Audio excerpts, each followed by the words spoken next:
Et Maxime, après ce Tour de Lombardie, tu t'es mis devant une feuille et tu t'es revenu sur cette année cycliste en nous présentant tes tops, tes flops d'une année bien chargée. J'ai fait mon Alexandre Pasteur, je suis allé sur Pro Cycling Stats et je suis allé un peu retourner dans les archives de cette saison. Tout a commencé le 16 janvier dernier en Australie pour le Tour Down Under.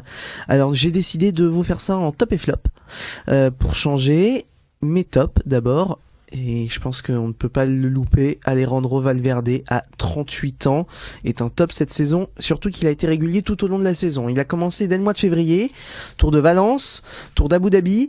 Il a gagné le Tour de Catalogne. 5e à l'Amstel Gold Race. 2e à la Flèche Wallonne, derrière Julien Alaphilippe. On y reviendra. Il a remporté la Route d'Occitanie. Il a fait 14e au Tour de France. Il revenait un an après une grave blessure. Il avait chuté à Düsseldorf lors du contre-la-montre inaugural en 2017. Et puis le Tour d'Espagne, il a été 2e jusqu'à 2 jours de l'arrivée avant de s'effondrer, 5e à la bataille pendant toute la Vuelta avec Simon Yates avant un titre de champion du monde qu'il attendait depuis tellement longtemps. Alejandro Valverde, à 38 ans, a fait une saison du feu de Dieu. Quel perf. Et à côté de Valverde, t'as des autres tops, j'imagine. Et les petits Français, oui, bien sûr. Julien Alaphilippe, 26 ans. Une saison déclic pour Julien Alaphilippe. Enfin, une victoire pour Julien, une victoire à la Flèche Wallonne, il l'attendait, enfin il gagne sur le mur de Huy. Il a fait 2e en 2016, 2e en 2015, en 2017 il était blessé, c'est pour ça qu'il n'y était pas. Toujours derrière Alejandro Valverde, cette année on y est. Devant Alejandro Valverde cette fois-ci, qui termine 2e, Julien Alaphilippe. Cette victoire, c'est vraiment un déclic et ça va peut-être être formateur pour toute sa saison. Il va gagner une victoire d'étape sur le Dauphiné, 2 étapes sur le Tour de France, plus le maillot à pois. On parlait de Virenque Mania, maintenant il y a une Julien Mania en France. La Classica San Sebastian, le Tour de Grande-Bretagne, le Tour de Slovaquie avant la 8e place aux mondiaux. Peut-être un peu déçu de cette place aux mondiaux, mais je pense qu'il était vraiment le moins fort et que ce parcours ne lui convenait pas forcément. Donc Julien Alaphilippe a fait une superbe saison, c'est très prometteur pour les années à venir, il n'a que 26 ans. Autre Français, Thibaut Pinot, qui s'est imposé donc sur le Tour de Lombardie samedi dernier et qui a aussi fait une très belle saison. Premier du Tour des Alpes, c'était au mois de mars, à la bataille jusqu'à la veille de l'arrivée pour le podium du Giro. Une défaillance terrible, il perd 45 minutes à cause d'une pneumopathie. Il ne rejoindra pas Rome le lendemain. Il doit abandonner. Pas de Tour de France, du coup, il l'avait prévu dans son programme et du coup, il va faire la Vuelta où il brillera 2 étapes, 6e du général et une fin de saison canon.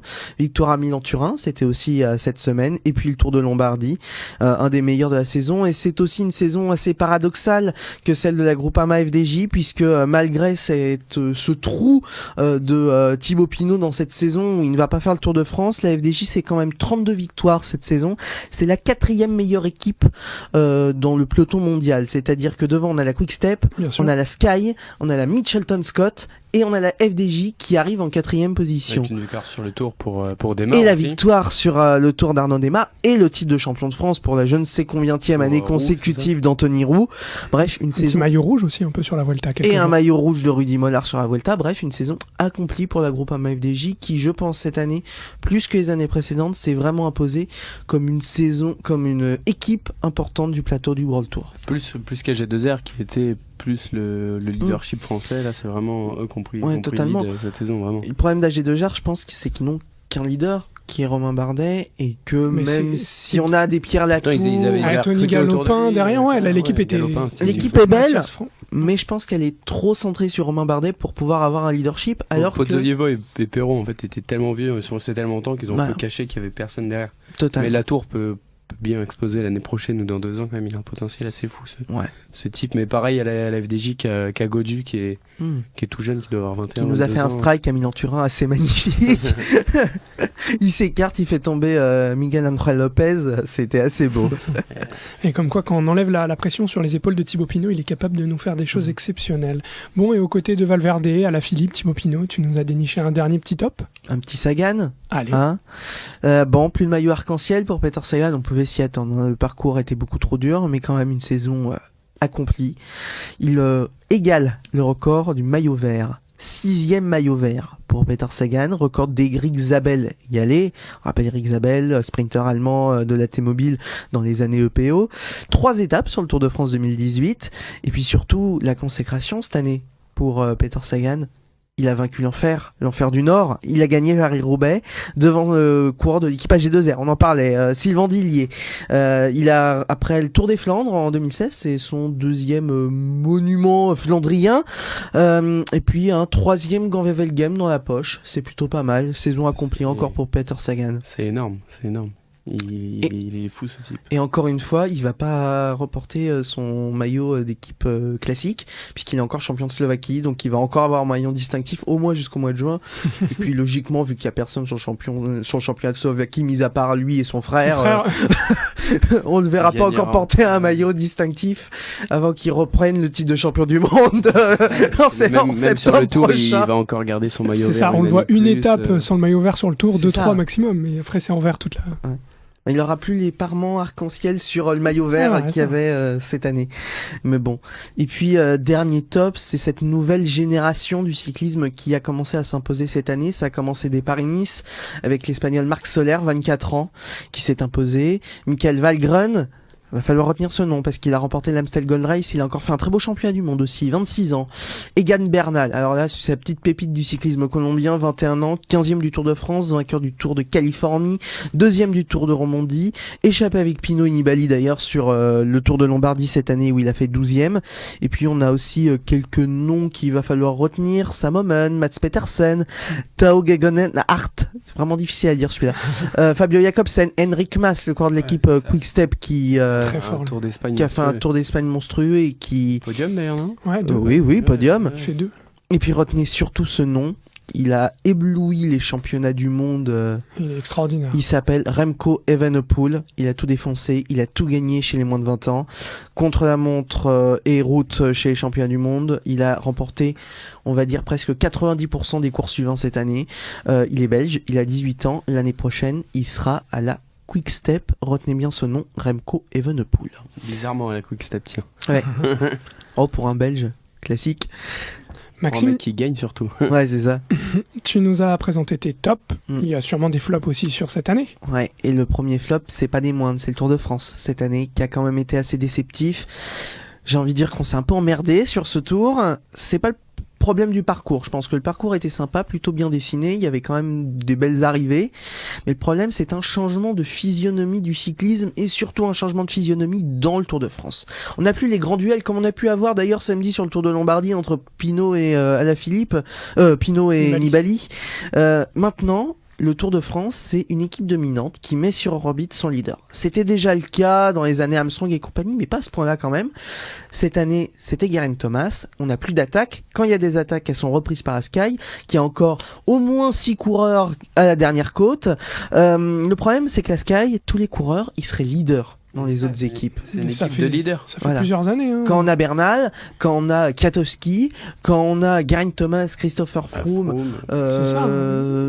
Wout Poels là. Voilà, Wout Poels et compagnie, tous ces coureurs-là seraient leaders à la Lotto Jumbo, à la Lotto NL, enfin dans toutes les autres équipes. D'autres ont déjà pris leur envol. Richie Porte à l'époque, qui était coéquipier de Christopher Froome. Voilà, c'est un truc de fou. Tout simplement, c'est un truc de fou. Donc. Et c'est lassant un peu. Quoi. Et c'est lassant pour le Tour de France. Et le problème, c'est que pour le Tour de France, ça peut être mortel. Réellement. Même eux n'en tirent aucune gloire finalement. Parce Totalement. Que tout le monde les critique parce qu'ils bloquent la course ou quoi.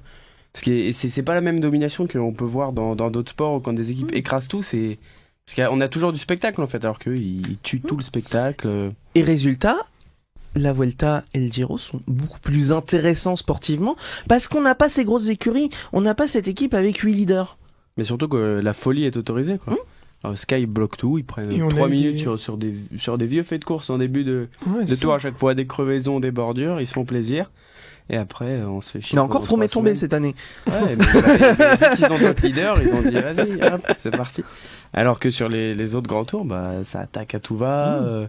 T'as 3 minutes des attaques d'avance à la veille de l'arrivée, t'es pas sûr de gagner. Il y a des attaques à 70 km de l'arrivée et c'est pour ça qu'on aime le cyclisme. C'est ce qu'il y avait encore il y a pas si longtemps dans le Tour de France. Rappelez-vous du Tour de France 2011 où Thomas Voeckler, maillot jaune, et Contador va attaquer à 70 km de l'arrivée pour aller sur l'étape de l'Alpe d'Huez. Thomas Voeckler perd tout. C'est Schleck. Ouais, Il y a Contador et Schleck qui attaquent. Les deux, Il y a les ouais, deux qui Schleck. attaquent. Une course de folie. Il y a Vauclair qui essaie de suivre, mais qui explose complètement parce que quand on que essaye c'est de pas un suivre, grimpeur voilà, de leur c'est pas un niveau. grappeur du niveau de Schleck, Contador et Evans. Enfin voilà. J'ai l'impression que c'est le dernier grand tour à suspense parce que derrière il y a Wiggins, derrière il y a Froome, derrière il y a Nibali qui écrase Voilà, tout. Nibali, mais en plus on avait deux Français sur le podium. Voilà, C'est donc pour ça qu'on ça s'en va. souvient et que ça allait. Mais c'est vrai que c'est le dernier grand tour avec un gros suspense jusqu'à 2 jours de l'arrivée, quoi. Alors qu'on a ça tous les ans sur la Vuelta, sur le Giro. Non, mais clairement, c'est une déception tous les ans. Hein. D'autres On se réconforte juste avec des victoires de Français à la Philippe, des maillots distinctifs ou quoi, mais En parlant de manque maillot spectacle, distinctif, hein. autres flops. Ouais, la saison 100 de Wawa Warren Barguil. 2017 était l'année de la Wawa Mania. En 2018, c'est une année sans. 0 victoire pour Warren Barguil cette année. À la bataille pour le maillot à pois, mais battu par Julien Alaphilippe sur le Tour de France. La chute sur le mondial pour miner le moral. Et puis une adaptation difficile à la Fortunéo Sam-Six, sa nouvelle équipe après la Sunweb les années précédentes. Bref, Warren Barguil, pas très bonne année. Et puis, pour finir, c'est la fin d'une génération pour les amoureux de cyclisme. L'année dernière, nous avions dû dire au revoir à Thomas Voeckler, Tom Bonnen et Fabien Cancellara. Cette année, ça s'accentue encore. Sylvain Chavanel, 18 participations sur le Tour de France. Jérémy Roy, dont on a parlé tout à l'heure. Simon Gerrans, Igor Anton ou encore Damiano Cunego qui avait remporté le Giro en 2004. Dernier numéro 1 mondial du classement UCI en 2004. Mettent leur vélo sur la galerie cette année, définitivement. Alors rendez-vous le 15 janvier en Australie pour la reprise. Merci Maxime pour ce très complet résumé de cette année cycliste.